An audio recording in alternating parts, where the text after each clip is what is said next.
What's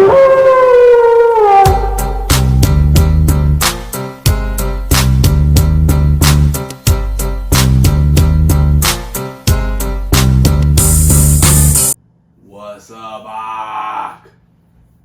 You heard what we said. You heard what I said. Wrestling Pod. These are the type of dirt they hear. They don't want none. Finishing off the busy first week of January in professional wrestling. It was All Elite Wrestling's Rampage.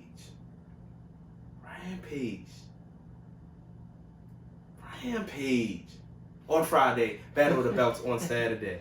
That's what we talking about. That's how good this week was. Rampage and Battle of the Belts on a Saturday. But let's start with Rampage. Opening contest. It was Adam Cole, baby, going up against the AEW Dynamite debut of Jake Atlas. He won his first match on Dark. This was a pretty decent match, but midway through, Jake Atlas fucked his knee up, and this was one of them legit. I don't know if Eddie Kingston shit that he be doing every week is legit, or he just got the Jeff Hardy, but he always limping in every match. But yeah, this was a real injury for Jake Atlas, and Adam Cole locked in a fake heel hook, he ain't even twist back like Brian Daniels or the Kyle O'Reilly. Jake Atlas just tapped, and the man couldn't get out the ring at all. They teased like they was about to attack him, cause he had the Red Dragon with him, and then he got saved. Yeah, after the match, Jake Atlas couldn't even move, and that's bad for him, cause just getting to AEW, you might have to miss some serious time.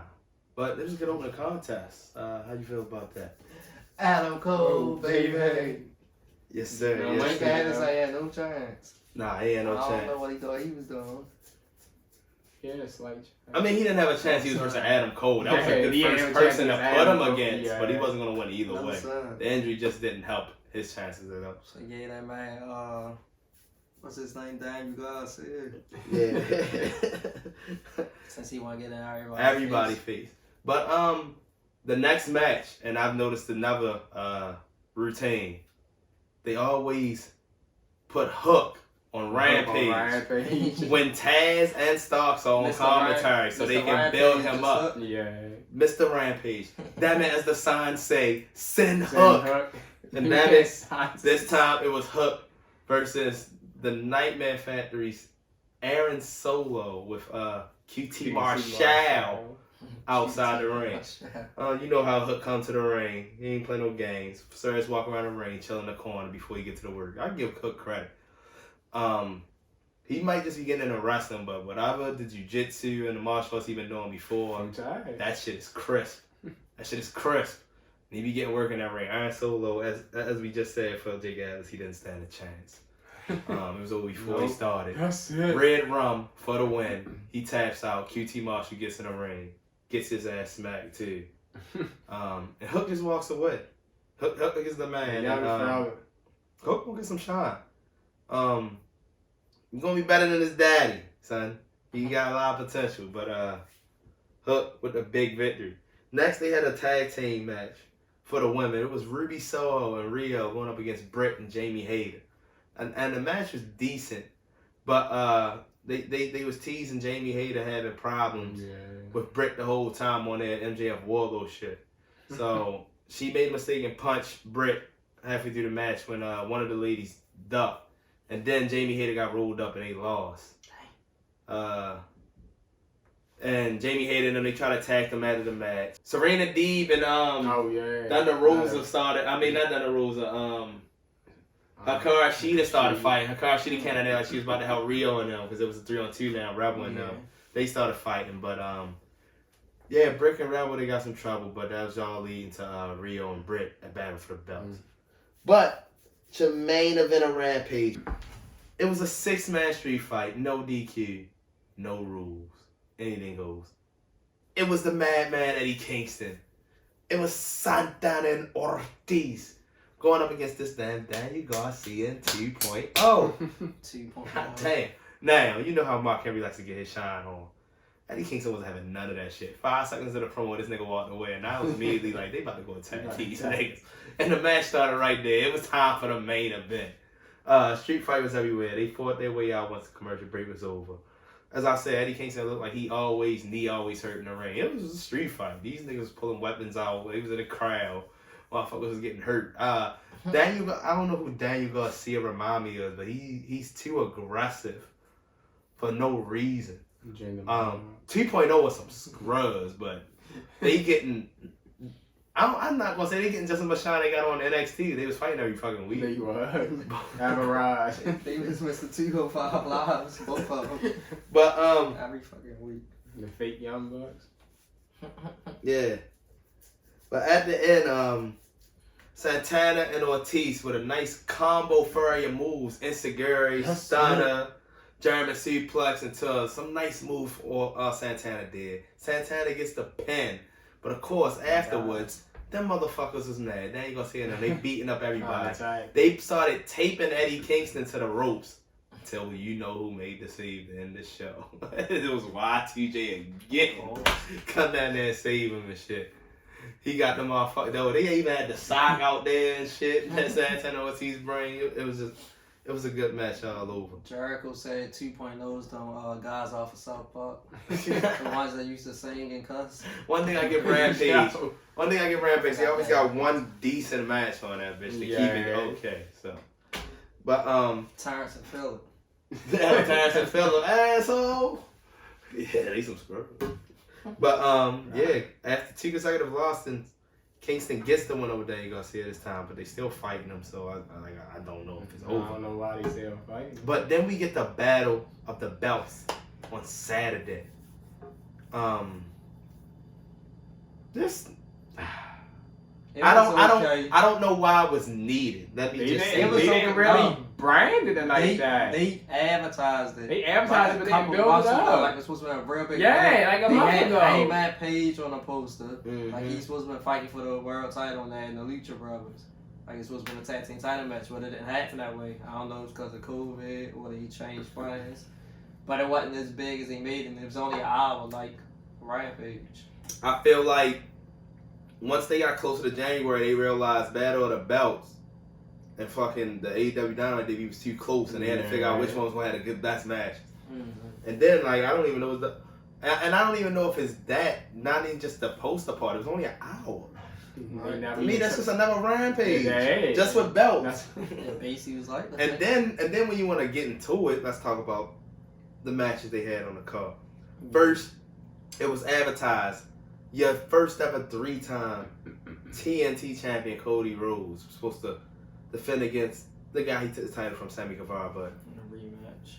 COVID has made its way into the Rhodes household, so there will be no Cody Rhodes, and that left his brother, the Natural, to fight in his place, as they called it, the interim. Now, if people know what interim means, you just in charge for now. Exactly. Not the whole time. So does this mean when Cody comes back, he immediately gets a title shot? No. Or are you just giving a belt back to Cody? Or are you keeping it, Sammy? Cody is the damn champion. According to interim, they want to keep it when going. He come back, you're gonna have another Cody versus Sammy Guevara. Yeah, match to unify. So you saying Cody gonna be a 4-time champion? No, it's just gonna be him winning to be the undisputed champion. He already was the champion. He didn't know who the interim champion. Yeah. So it was the Natural versus Sammy Guevara for the interim championship. Now, the match was okay. To me, this was actually a good match. The match was okay, but it should have been better. But Dustin was on his Jeff Hardy 55-year-old Undertaker shit halfway through the match, and the match was an extra 10-15 minutes longer than it needed to be because it took Dustin 2 minutes to get up sometime.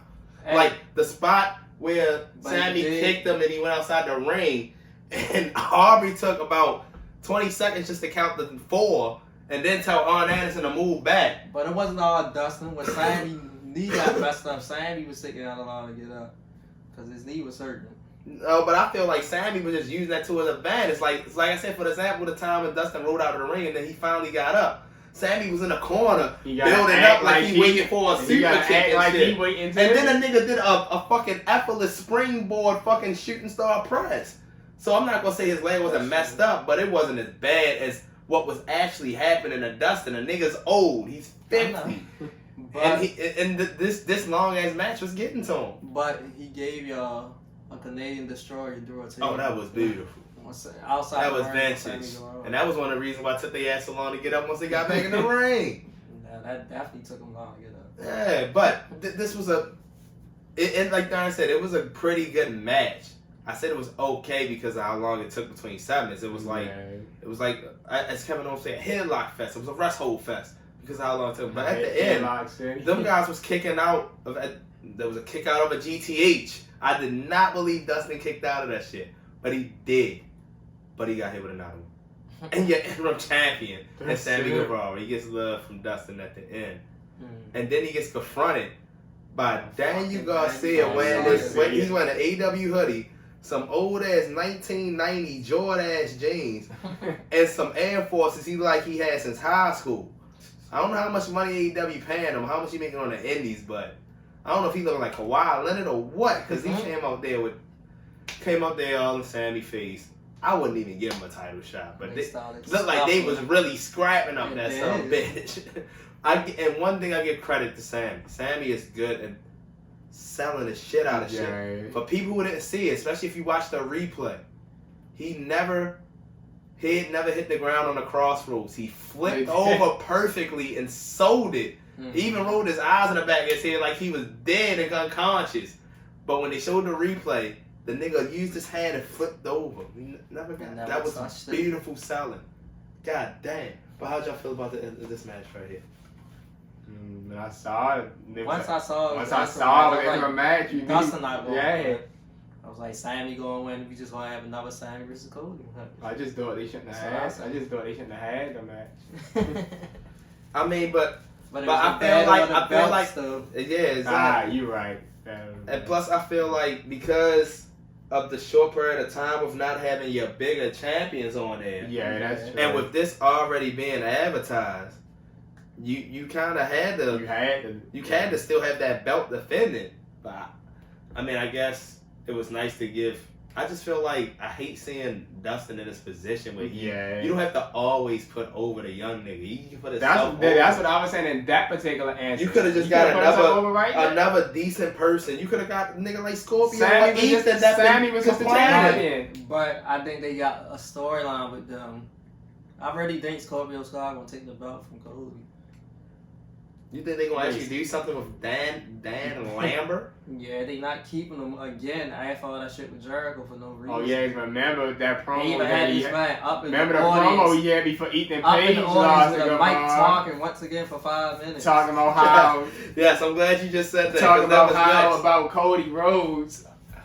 Saying about he's like, these people don't even cheer for Cody Rhodes. Yeah, he is not giving up on Cody Rhodes. He is gonna make sure that people keep hearing that Cody Rhodes is a scrub to him. And I'm not going to say that I don't agree with Daria. I just feel like there's not much more heat they can get. They already hate Dan, Scorpio Sky, and Ethan Page just for the simple fact that they with Dan Lambert. So I don't feel like they can be hated anymore if Scorpio get the belt. They still going to get booed the same, especially if Dan Lambert going to be the one with him. True. But another meaningless match on the card, and mostly one is not recognized. 2, because it's not recognized, it never gets fucking defended. And 3 is not recognized. But it did this time. The nigga Ricky Starks has had more chances on Rampage commentary than matches in 2021, and we not gonna blame all that on the neck injury because the nigga been healed for the last 3-4 months. That's how he got the title. Yeah. He hasn't had an actual title match since Brian Cage. This is it now. And he had picked his opponent to get at Dante Martin. The man was wrestling the third eye Matt Sydal. And Matt Sydal was in the position of his career where he's putting over the younger talent. And since this title meant nothing to nobody but Taz, Ricky Starks wasn't going to lose, especially when he kept saying, this shit got to stay with Team Taz, baby. But as always, the veteran made it a good-ass match. Yeah. And there was a few times he almost poured out the victories. Twice. It was... The referee was counting out of slow. Yeah, it was a slow-ass pinfalls. That Starks kicked. Especially the one time he hit the roll-up. Ricky Starks did not kick out. He did. It was late as shit. All the fans was like, oh. But after a flurry with a spear and a Rush Lambeau, still your champion for the FTW community. Ricky Absolute Stars. Powerhouse was down there. He fighting Dante Martin next week. He finally got a match. I ain't seen him in a minute. I ain't seen him since he fought Dante Martin at the tournament. Ricky Starks gonna start beating up Side the match. Yeah, then Dante came out there to help. I ain't seen Powerhouse Charles. He lost to CM. He lost to CM Punk. He outside the ring. Ricky Starks signing on the title. And his overalls. But the main event of Battle of the Belts for the All Elite Wrestling World's Women's Small Championship. It was Dr. Britt Baker, DMD, versus Riho, your first All Elite Wrestling small ass on the show. Main event, best match of the night. The ladies put on a show. Hella distractions from Rebel, and Jamie Hayter is thick as shit. And I don't think she know it. Little English girl got some junk in it. Never mind. Let's move on. This was a lot of... they messed with Riho at the beginning of it, grabbing her feet for some reason.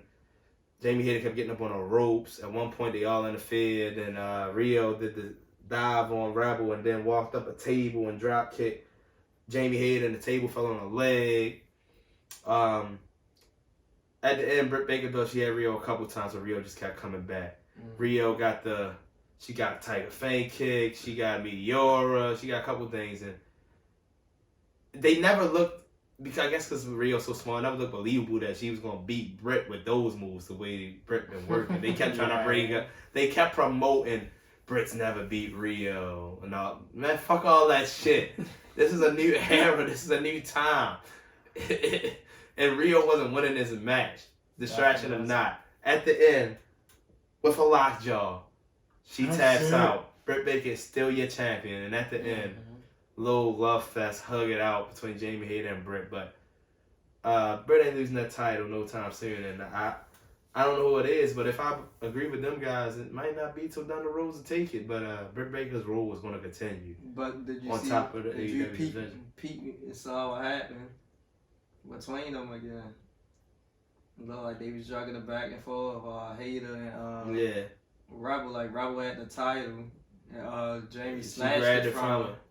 And started looking at it, and then Britt Baker had some kind of look on her face, like, what the hell you doing? I don't mean nothing, none of them gonna take it. Yeah, I mean, they Jamie Hayter about to get a title. They teasing a lot of breakups, but I don't Watch think they really Jamie ready to Hayter get a title capitalize. shot, I mean, Rampage is gonna happen because Rampage is their second show, but Battle of the Belts, I guess. I mean, if you can get it in and get the fans and get the money, get the viewers and the demos, I guess go ahead and do it then. Got the money. I just felt like for this hour you invested, you could have gave us a little bit better.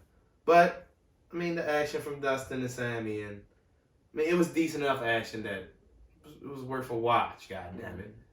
How'd y'all feel about the weekend's AEW action? Pretty cool. Yeah, They got a lot of people on the card. Decent. You got Jay yeah, he had a good amount of people on the card. Got so many wrestlers. Within a 1 hour time limit. So half of them getting a chance to show. 1 hour time limits had 7 matches, man. Yeah. So, I mean, and they was all decent with no squashes. I mean, we sent Hook. That was the only squash. I mean, other than that, I mean, A lot of wrestling. we got a regular week or two coming up in the professional wrestling world. We ain't forget about Impact. That's coming too. They had Hard to Kill the Day with Battle of the Belts. That's a different video. But we gonna have our regular weekly shows the next couple of weeks before we get to the end of January. You know, Royal Rumble. You got Beach Break for AEW. What Impact got coming up? Next thing after Hard to Kill is Rebellion. Oh, Rebellion in February. I remember that. That's when fucking Rich Swann gave Tommy Dreamer a title shot for no reason. For no reason. But that's that, y'all. I mean, we gonna catch y'all with these, and then we gonna show a little bit till these specials come. But January's off to a hot start, and so is the You Heard What I Said Wrestling podcast. God damn it. Yes, sir. Diesel D, they don't want nothing to tell. Y'all heard what we said, and we out this mother. Let's move on.